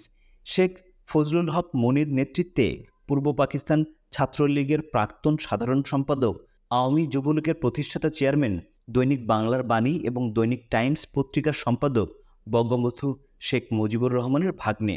1975-এর 15ই আগস্টে শেখ মনিকেও হত্যা করা হয়। আসম আব্দুর রব ঢাকসুর ভিপি, জাসদের সাধারণ সম্পাদক হোসাইন মোহাম্মদ এরশাদ এর 1988 সালের পার্লামেন্টের গৃহপালিত বিরোধী দলীয় নেতা, সম্মিলিত ওয়াচডগ শেখ হাসিনার ঐক্যমতের সরকারের মন্ত্রী আব্দুল কুদ্দুস মাখন, 1970-71-এর ডাকসুর ছাত্র সংসদের জিএস, 1990-এর দশকে মারা যান এবং মিরপুর বুদ্ধিজীবী স্মৃতিসৌধ মুক্তিযোদ্ধা কবরস্থানে দাফন হন। এম এ রশিদ, পূর্ব পাকিস্তান ছাত্রলীগের দপ্তর সম্পাদক, স্বাধীনতার ইশতেহার পাঠকারী, স্বাধীনের পর বাংলাদেশ ছাত্রলীগের সাধারণ সম্পাদক, বর্তমানে ব্যবসায়ী। শেখ ফজলুল কবির সেলিম, প্রাক্তন ছাত্রনেতা শেখ মনির সহোদর, বর্তমানে দৈনিক বাংলার বাড়ির সম্পাদক, যুবলীগের চেয়ারম্যান, জাতীয় সংসদ সদস্য। মিজানুর রহমান মিজান, প্রাক্তন ছাত্রনেতা আব্দুল কুদ্দুস মাখনের ভগ্নিপতি, বর্তমানে ঢাকা জেলার এডিসি ল্যান্ড প্রমুখের তত্ত্বাবধানে কলেজ টিলা থেকে বাংলাদেশের ছাত্রদের তালিকাভুক্ত রিক্রুট করে সামরিক প্রশিক্ষণ নেওয়ার জন্য ভারতের বিভিন্ন ক্যাম্পে পাঠানো হতো। এই কলেজ টিলাতে গিয়ে আমরা মণি ভাই, মাখন ভাই, রশিদ ভাই এবং মিজান ভাইয়ের সাথে দেখা করলাম। নেতারা বললেন, যতদিন ট্রেনিংয়ে যাওয়া না হয় এখানে থাক, আমরা সারাদিন আগরতলায় ঘুরে বেড়াই, রাতে কলেজ টিলায় ঘুমাই। এমনি করে প্রায় মাস খানেক চলে গেল। আমরা সঙ্গে করে বাড়ি থেকে যে টাকা পয়সা এনেছিলাম তা শেষ হয়ে যাওয়ার উপক্রম হলো। এদিকে ট্রেনিংয়ে যেতে আরও বেশ কিছুদিন অপেক্ষা করতে হবে। এই অবস্থায় বন্ধু বাবুল আজাদ একদিন বলল, দোস্ত তুমি থাকো, আমি ঢাকায় যাই, বাড়ি গিয়ে টাকা পয়সা নিয়ে আসি। আমি সঙ্গে সঙ্গে বাবুলের প্রস্তাব প্রত্যাখ্যান করলাম। বললাম, না, ট্রেনিংয়ে যতদিন না যাই ততদিন খেয়ে না খেয়ে কষ্ট করতে থাকি। খাওয়ার দরুন কষ্টে পড়ে গেলাম। দিনে এক মুঠো ভাত পাই তো পাই না অবস্থা। আর বাবুলের প্রতিদিন একই কথা, তুই থাক, আমি ঢাকায় যাই, টাকা পয়সা নিয়ে আসি। আমি বলি, না তুই থাক, ঢাকা ফিরে গেলে আর আসবি না। বাবুল আমাকে বোঝায়, দেখ দোস্ত, আমি যদি এখান থেকে চলে যেতে চাই তাহলে কি চলে যেতে পারি না? তুই কি আমাকে আটকিয়ে রেখেছিস? আমি চলে যেতে চাইলে তো যে কোনো সময় চলে যেতে পারি, তোকে বলে যাওয়ার দরকার কি? আমি এই জন্যই তোকে বলে যেতে চাই যাতে তুই মন খারাপ না করিস। তুই বিশ্বাস কর, আমি কথা দিলাম ঠিকই ঢাকায় গিয়ে মার কাছ থেকে টাকা নিয়ে আবার তোর কাছে ফিরে আসব। আমি বাবুলের কথা বিশ্বাস করলাম না। যে ছেলে বাংলাদেশে থাকতেই রাস্তা থেকে বাড়ি ফিরে যাওয়ার জন্য কান্নাকাটি জুড়ে দিয়েছিল, সেই ছেলে একা সীমান্ত পাড়ি দিয়ে ঢাকার বাড়িতে ফিরে গিয়ে টাকা নিয়ে আবার আগরতলায় আমার কাছে ফিরে আসবে, এটা কিছুতেই বিশ্বাসযোগ্য নয়। তবে চিন্তা করলাম, বাবুল যে কোনো মুহূর্তেই সত্যিই আমাকে না জানিয়ে বাংলাদেশে চলে যেতে পারে। ওকে ধরে রাখার কোনো উপায় আমার নেই। না বলে পালিয়ে যাবে, তার চাইতে আমি বাবুলকে বাংলাদেশে যাওয়ার অনুমতি দিয়ে দিই, সেই ভালো। আমি বাবুল আজাদকে চলে যাওয়ার অনুমতি দিলাম। দুই বন্ধু সীমান্তে এলাম, একজন আরেকজনকে জড়িয়ে ধরলাম। অশ্রু সজল চোখে আমি বাবুল আজাদকে বিদায় দিলাম। মনে হলো যেন আর দেখা হবে না, এই দেখাই শেষ দেখা। বিদায়ের বেলায় শুধু বললাম, আমার মাকে সান্ত্বনা দিস। আমি টিলার উপর দাঁড়িয়ে রইলাম। সামনে সমতল ভূমি, বাংলাদেশ। বাবুল ধীরে ধীরে বাংলাদেশে নেমে গেল। পলকহীন দৃষ্টিতে তাকিয়ে রইলাম বাবুলের যাওয়ার পথের দিকে। দৃষ্টিতে যতদূর দেখা যায় বাবুল আস্তে আস্তে ছোট হয়ে যাচ্ছে। একসময় দৃষ্টির বাইরে মিলিয়ে গেল বাবুল আজাদ। টিলার উপরে ওই একই স্থানে কতক্ষণ নির্বাক, পলকহীন, ভারাক্রান্ত হৃদয়ে আনমনা হয়ে দাঁড়িয়েছিলাম জানি না। ভারতীয় এক শিখ সৈন্যের স্পর্শে সংজ্ঞা ফিরে পেলাম। একাকী বিষণ্ণ মনে কলেজ টিলায় ফিরে এলাম। নিজেকে ভীষণ নিঃসঙ্গ মনে হলো। সারা রাত ঘুম হলো না। রাতভর মনকে শক্ত করলাম। দেখতে দেখতে সপ্তাহখানেক পার হয়ে গেল। শুনলাম কলেজ টিলায় আমরা যারা আছি তাদের খুব তাড়াতাড়ি ট্রেনিংয়ে পাঠিয়ে দেওয়া হবে। শুনে মনটা ভালো লাগলো। মুক্তিযোদ্ধা হব, দেশের মুক্তির জন্য যুদ্ধ করব। বাবুল আজাদের কথা মনে হলো। বাবুল আজাদ আর আসবে না জানি, তবুও যদি আসে আমাকে তো পাবে না। এসে দেখবে আমি ট্রেনিংয়ে চলে গেছি। আমার সাথে বাবুল আজাদের আর দেখা হবে না। যদি বেঁচে থাকি, বাবুলও যদি বেঁচে থাকে, দেশ স্বাধীন হলে হয়তো দেখা হবে। মিজানুর রহমান মিজান ভাই খুব অমায়িক লোক। আমাকে ডেকে বললেন, রেন্টু, তৈরি হও, 2-4 দিনের মধ্যেই ট্রেনিংয়ে যাবে। তুমি ছোট তো, তাই একটু ঝামেলা হবে। তোমাকে ছোট বলে ট্রেনিংয়ে নিতে চাইবে না। তুমি চিন্তা করো না, আমি সব ঠিক করে দেব। মিজান ভাই ট্রেনিংয়ের লিস্টটা লিখলেন, তাই খুব একটা ঘাবড়ালাম না। বাবুল চলে গেছে বেশ কয়েকদিন হয়ে গেল। মনের গভীরে নিজের অজান্তেই ক্ষীণ আশা, এখনও বাবুল এলো না। আগামী পরশুদিন সকাল 7টায় আমি ট্রেনিংয়ে চলে যাব। সন্ধ্যা ঘনিয়ে এসেছে। মাগরিবের নামাজের সালাম ফিরাতেই দেখি বাবুল আজাদ বলছে, রেন্টু, আমি আইসা পড়ছি। আমি স্বপ্ন দেখছি না ঠিক দেখছি? আমি স্বপ্ন দেখছি না ঠিক দেখছি কিছুক্ষণ বুঝে উঠতে পারলাম না। সত্যি সত্যি বাবুল আজাদ এসেছে। ব্রিগেডিয়ার আমিন আহমেদ চৌধুরী 1988 সালে ভারত সরকারের কাছ থেকে 1971 সালের মুক্তিযোদ্ধাদের যে তালিকা সংগ্রহ করে এবং পরবর্তী পর্যায়ে 1988 এবং 1999 সালে প্রধানমন্ত্রী শেখ হাসিনা তার দপ্তরে প্রধানমন্ত্রীর কার্যালয়ে মুক্তিযোদ্ধাদের যে তালিকা সংরক্ষিত হয়, ভারতীয় সেই তালিকায় 1 নং ভলিউম এর 461 নং মোহাম্মদ বাবুল হোসেনের ডাকনাম বাবুল আজাদ। শুধু একা বাবুল আজাদ আসেনি, সঙ্গে আবার মনির নামে একজনকে নিয়ে এসেছে। ব্রিগেডিয়ার আমিন মোহাম্মদ চৌধুরী 1988 সালে ভারত সরকারের কাছ থেকে 1971-এর মুক্তিযোদ্ধাদের যে তালিকা সংগ্রহ করে এবং পরবর্তী পর্যায়ে সেনানিবাস ক্যান্টনমেন্ট ও মুক্তিযোদ্ধা কল্যাণ ট্রাস্টে এবং পরবর্তী পর্যায়ে 1998 এবং 1999 সালে প্রধানমন্ত্রী শেখ হাসিনা তার দপ্তরে প্রধানমন্ত্রীর কার্যালয়ে মুক্তিযোদ্ধাদের যে তালিকা সংরক্ষিত হয়, ভারতীয় সেই তালিকার 1 নং ভলিউম এর 466 নং মোহাম্মদ আব্দুল হালিম সিদ্দিক, পিতা মোহাম্মদ সুবেদ আলী, 53 নং বিকে দাস রোড, ফরাসগঞ্জ, ঢাকা। মোহাম্মদ আব্দুল হালিম সিদ্দিকের ডাকনাম হলো মনির। বর্তমানে মনির সপরিবারে আমেরিকায় বসবাস করে। মনির আমাদের পাড়ার ছেলে। আমি অবশ্য মনিরকে এর আগে চিনতাম না, এই প্রথম দেখলাম। আমি অবশ্য মনিরকে এর আগে চিনতাম না, এই প্রথম দেখলাম মনিরকে। মিজান ভাইয়ের কাছে গিয়ে বললাম, আমার 2 বন্ধু ছাড়া আমি ট্রেনিংয়ে যাব না। যে করেই হোক বাবুল আজাদ ও মনিরকে আমার সাথে ট্রেনিংয়ে পাঠাতেই হবে। পরের দিন সকালে মনির বলল, ওর বড় ভাই মন্টু ভাই আগরতলাতেই কোথাও আছে। ছুটলাম মনিরের বড় ভাই মন্টু ভাইয়ের সন্ধানে। খুঁজে বের করলাম মন্টু ভাইকে। মন্টু ভাই ট্রেনিং শেষ করে অস্ত্র নিয়ে বাংলাদেশের ভেতরে যুদ্ধে যাওয়ার অপেক্ষায় আছেন।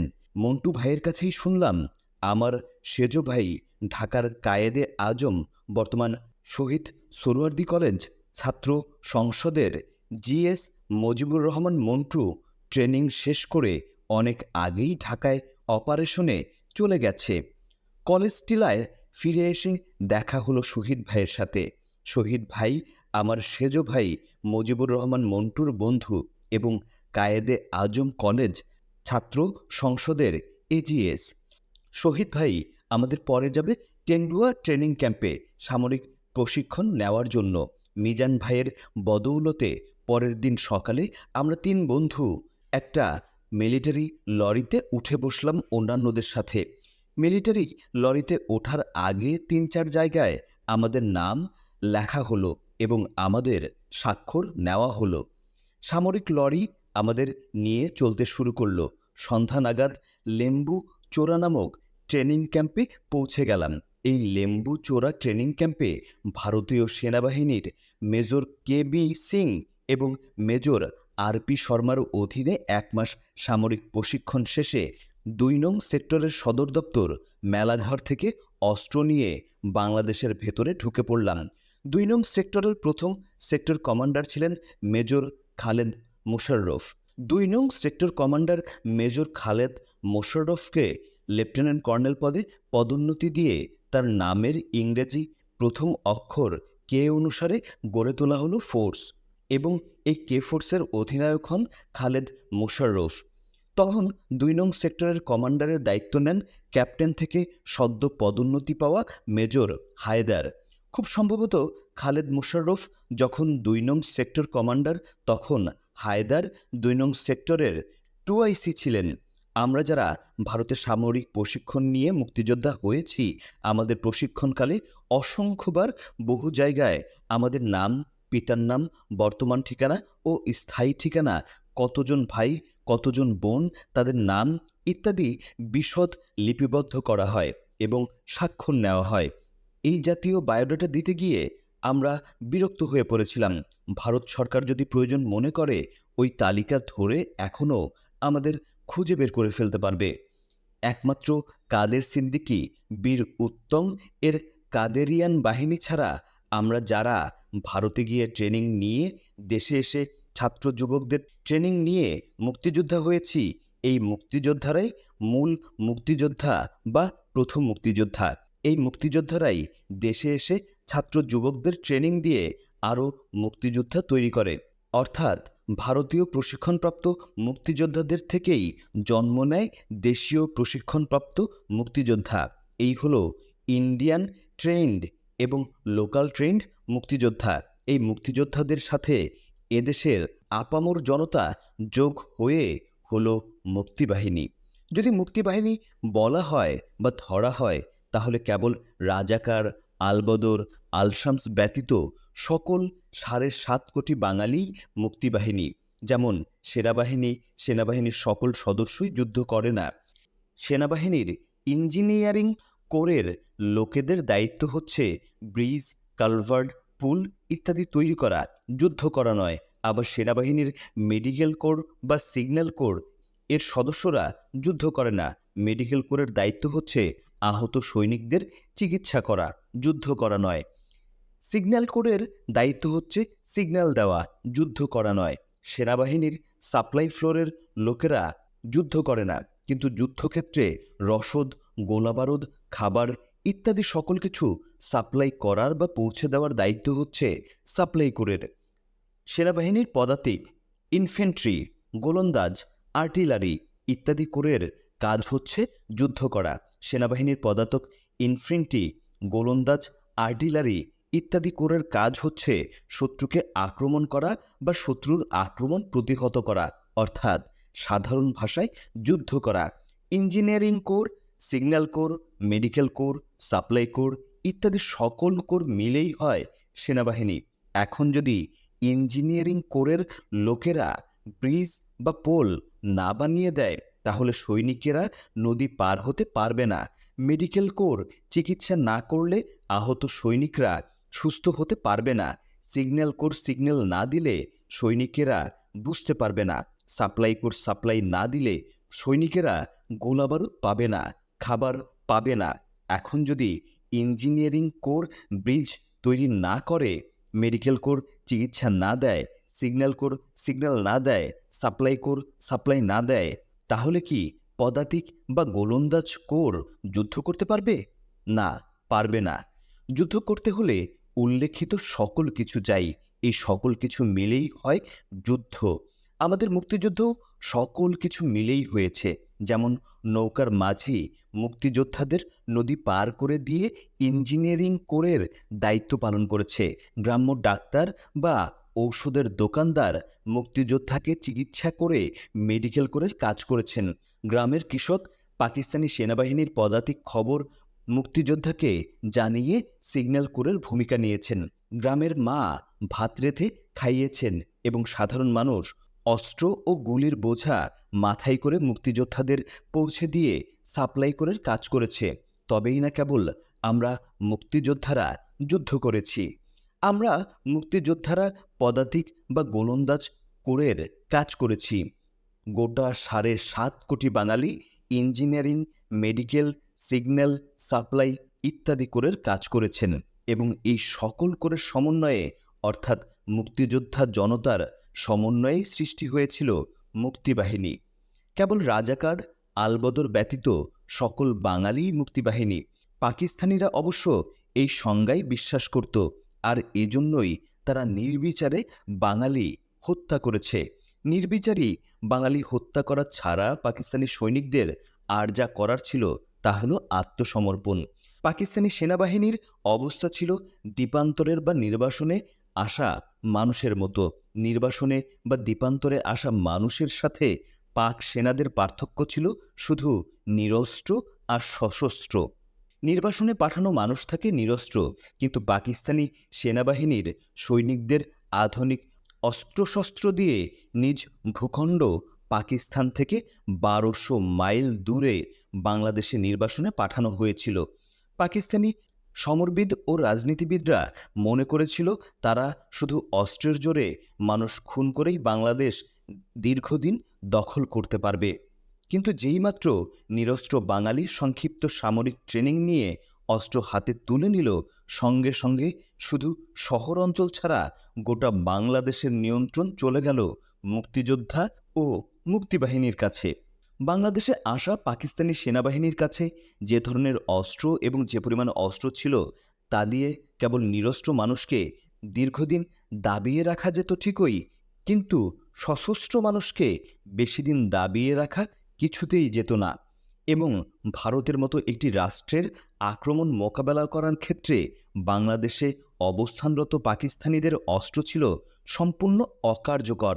মাত্র কয়েক মাসের মধ্যেই মুক্তিযোদ্ধা এবং এদেশের আপামর জনতা অর্থাৎ মুক্তিবাহিনীর দাপটে পাক হানাদাররা রাতের বেলায় চলাফেরা বন্ধ করে দিল। তবে পাক হানাদাররা ঠান্ডা মাথায় একটা পরিকল্পনা দ্রুত চালিয়ে যেতে থাকলো, তা হলো এদেশের নারীদের ধর্ষণ করা।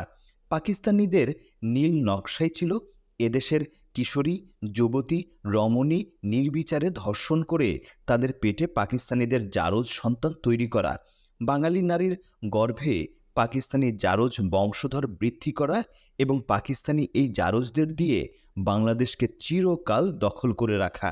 পাকিস্তানিরা তাদের পরিকল্পনা বাস্তবায়িত করার জন্য গোলাম আজম, মতিউর রহমান নিজামীর মতো মুষ্টিমেয় হাতে গোনা কতিপয় ঘৃণিত ব্যক্তিকে তাদের দোসর হিসাবে পেল ঠিকই, কিন্তু গোটা বাঙালি জাতি পাকিস্তানিদের চিরদিনের জন্য উপড়ে ফেলার জন্য ছিল বদ্ধপরিকর। অপরদিকে ভারতের প্রধানমন্ত্রী শ্রীমতী ইন্দিরা গান্ধীর সরকার এবং ভারতের জনগণ বাঙালির জন্য, বাংলাদেশের স্বাধীনতার জন্য তাদের সকল ধরনের সাহায্যের দুয়ার খুলে দিল অকৃপণভাবে।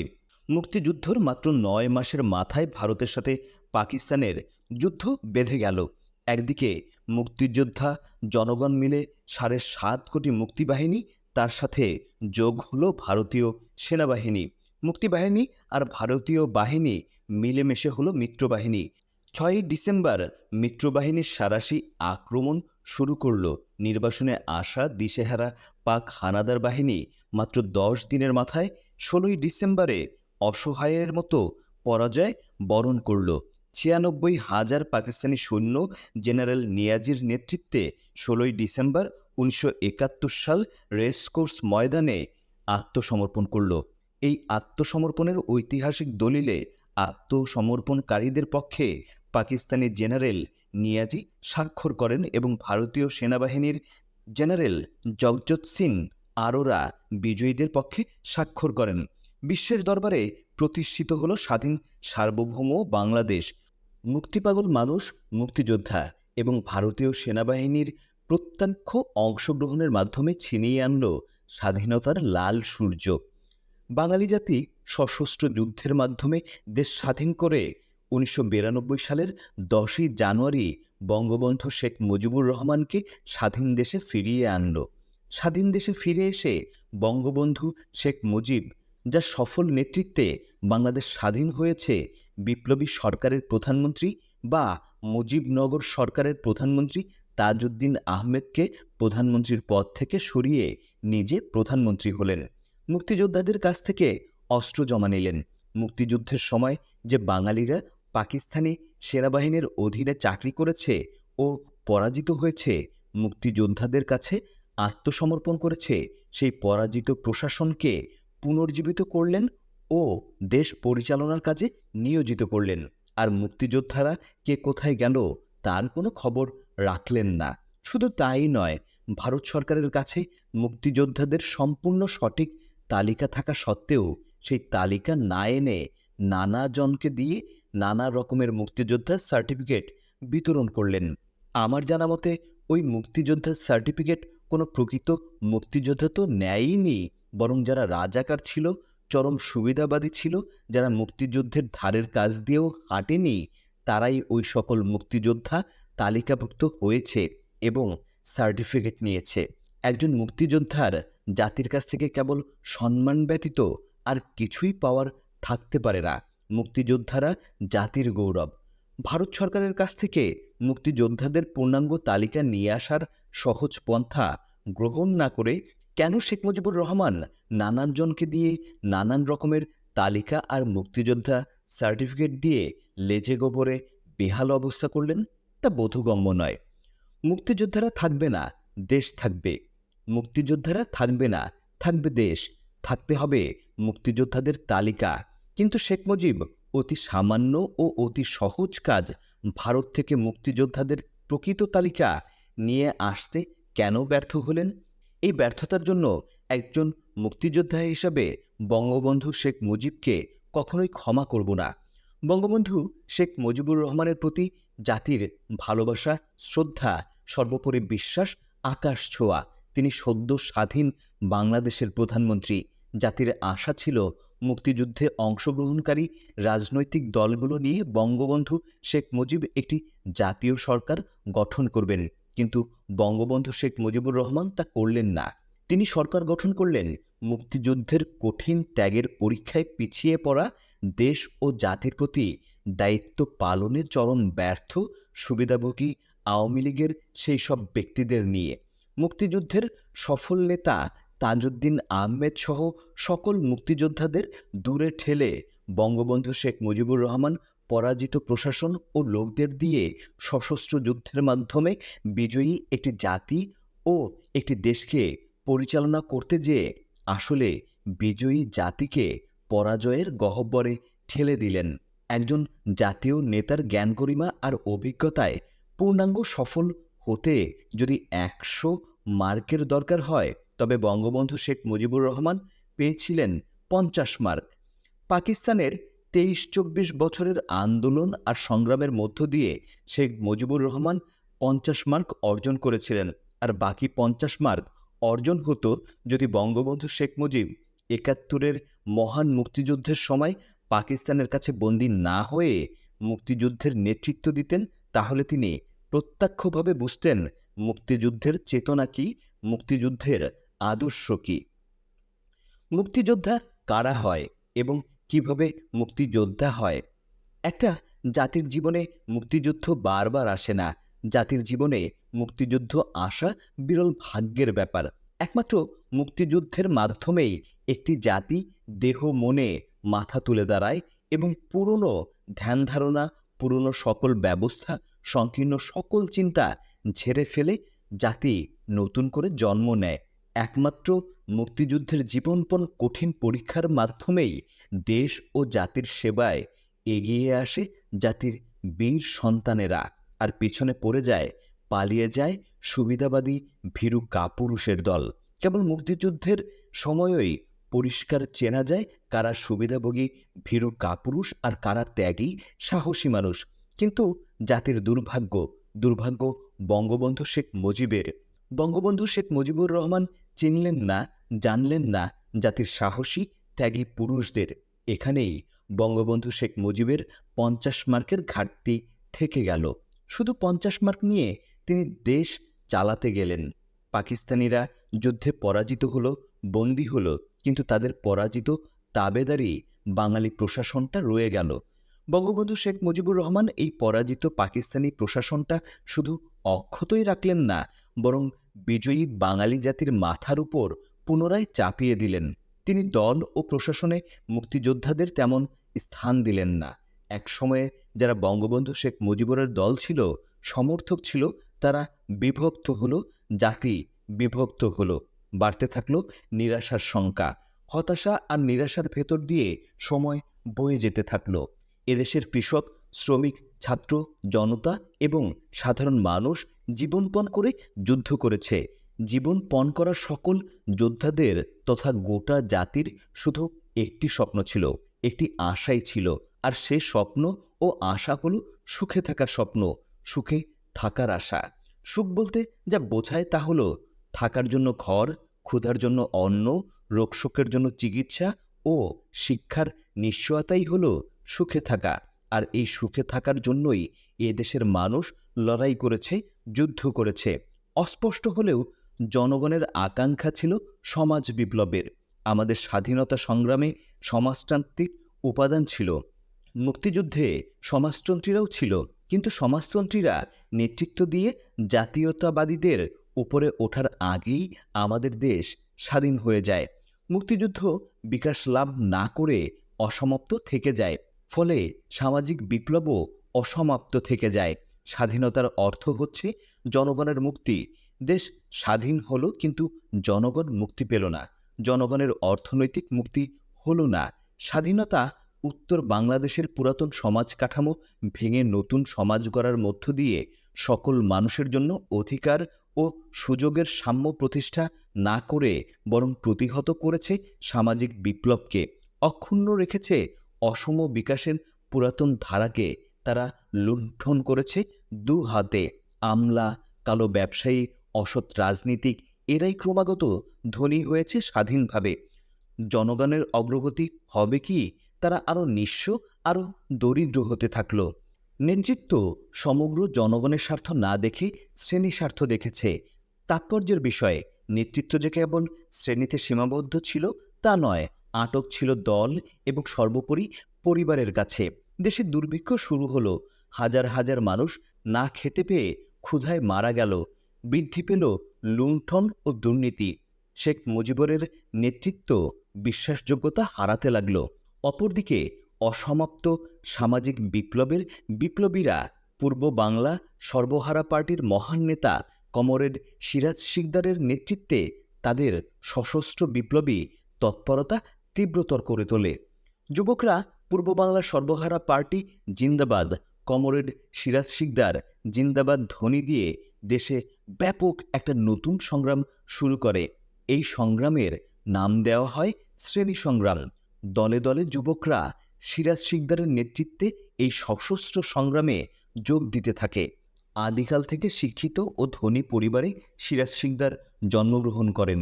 সিরাজ শিকদার খুবই মেধাবী ছাত্র ছিলেন এবং নিজে বিএসসি সিভিল ইঞ্জিনিয়ার ছিলেন। ছাত্রজীবনে তিনি বামপন্থী ছাত্র সংগঠন করতেন। শ্রেণী সংগ্রাম ও সমাজ বিপ্লবের প্রয়োজনে কমরেড সিরাজ শিকদারের সশস্ত্র সংগ্রাম এতই ব্যাপক ও তীব্র হলো যে শেখ মুজিবুর রহমানের প্রশাসন দিনকে দিন অচল হয়ে যেতে শুরু করল। নির্যাতিত, নিপীড়িত, শোষিত বাঙালির হৃদয়ে কমরেড সিরাজ শিকদারকে ঘিরে নতুন স্বপ্ন দানা বাঁধতে লাগল। 1974 সালের 2রা জানুয়ারি সিরাজ শিকদার গ্রেপ্তার, পলায়নকালে পুলিশের গুলিতে নিহত, এই শিরোনামে দেশের সকল পত্রিকায় সংবাদ পরিবেশিত হল। পুলিশের প্রেস নোটে বলা হলো সিরাজ শিকদারকে গ্রেপ্তার করা হয়েছিল এবং সাভার রোড দিয়ে নিয়ে আসার সময় সিরাজ শিকদার পুলিশের ভ্যান থেকে লাফিয়ে পড়ে পালিয়ে যাওয়ার চেষ্টা করেছিল। তখন পুলিশ গুলি করে, সেই গুলিতে সিরাজ শিকদার নিহত হয়। কিন্তু অনুসন্ধান করে জানা যায় পুলিশের প্রেস নোট বানোয়াট। সিরাজ শিকদারকে গ্রেপ্তার করা হয় ঠিকই এবং গ্রেপ্তারের পর বিনা বিচারে বন্দি অবস্থায় গুলি করে হত্যা করা হয়। সিরাজ শিকদারের বুকে মোট 5টি গুলির চিহ্ন ছিল, যা সামনে থেকে করা হয়েছে। যদি কেউ পালাতে থাকে এবং পলায়ন পর ব্যক্তিকে যদি পিছন থেকে গুলি করা হয় তাহলে সেই গুলি পিঠে বিদ্ধ হবে। কিন্তু সিরাজ শিকদারের বুকে বুলেট বিদ্ধ হয়েছিল। তিনি মেহনতি মানুষের মুক্তির জন্য, শোষকের শোষণ থেকে মানুষের মুক্তির জন্য ব্যক্তিগত সকল ভোগবিলাস সুযোগ সুবিধা বিসর্জন দিয়ে সর্বহারা শ্রেণীতে মিশে গেলেন। নিপীড়িত, নির্যাতিত সর্বহারা মানুষের অধিকার প্রতিষ্ঠার জন্য ঘর, সংসার, আত্মপরিচয়, পরিজন, আত্মীয় পরিজন, আরামায়েশ ত্যাগ করে সমাজ বিপ্লবে নিজেকে সম্পূর্ণ উৎসর্গ করেছিলেন। মানুষের জন্য এমন উৎসর্গকৃত প্রাণ কমরেড সিরাজ শিকদারকে বিনা বিচারে বন্দি অবস্থায় নির্মম নিষ্ঠুরভাবে হত্যা করার পর শেখ মুজিবুর রহমান পবিত্র পার্লামেন্টে দাঁড়িয়ে দম্ভের সাথে বললেন, আজ কোথায় সিরাজ শিকদার? এই ঘটনার পর শেখ মুজিবের দেশপ্রেম, মহানুভবতা এবং আইন ও বিচারের প্রতি শ্রদ্ধা প্রশ্নের সম্মুখীন হয়ে পড়ল। মানুষ ভাবতে লাগলো, শেখ মুজিব যদি একজন দেশপ্রেমিক হন, একজন বীর হন, একজন মহান নেতা হন, তাহলে কি করে আরেকজন দেশপ্রেমিককে, আরেকজন বীরকে, আরেকজন সর্বত্যাগী মহান নেতাকে বিনা বিচারে বন্দি দশায় গুলি করে হত্যা করতে পারলেন? আবার এই জঘন্য অন্যায় ও কলঙ্কের কথা পবিত্র পার্লামেন্টে দম্ভের সাথে শেখ মুজিব কি করে বলতে পারলেন? 1975 সালে শেখ মুজিবুর রহমান প্রধানমন্ত্রী থেকে রাষ্ট্রপতি হলেন। দেশের সকল রাজনৈতিক দল নিষিদ্ধ ঘোষণা করলেন এবং প্রতিষ্ঠিত করলেন একদলীয় বাকশালী শাসন ব্যবস্থা। শেখ মুজিবের বাকশাল ছাড়া কেউ অন্য কোনো দল করতে পারবে না। সরকার নিয়ন্ত্রিত 4টি সংবাদপত্র ছাড়া দেশে অন্য সকল সংবাদপত্র নিষিদ্ধ ঘোষণা করা হলো। জাতির বিভক্তি গেল না, আশা নিরাশার মিশ্র প্রতিক্রিয়া বইতে লাগল। 1975 সালের 7ই জুন বহু মানুষ, বহু পেশাজীবী সংগঠন বঙ্গবন্ধু শেখ মুজিবুর রহমানকে বাকশাল করার জন্য প্রবল বর্ষণ উপেক্ষা করে অভিবাদন জানালো। সরকারি মালিকানায় নেওয়া দৈনিক ইত্তেফাক সহ 4টি পত্রিকা ছাড়া বাকি সকল সংবাদপত্র নিষিদ্ধ।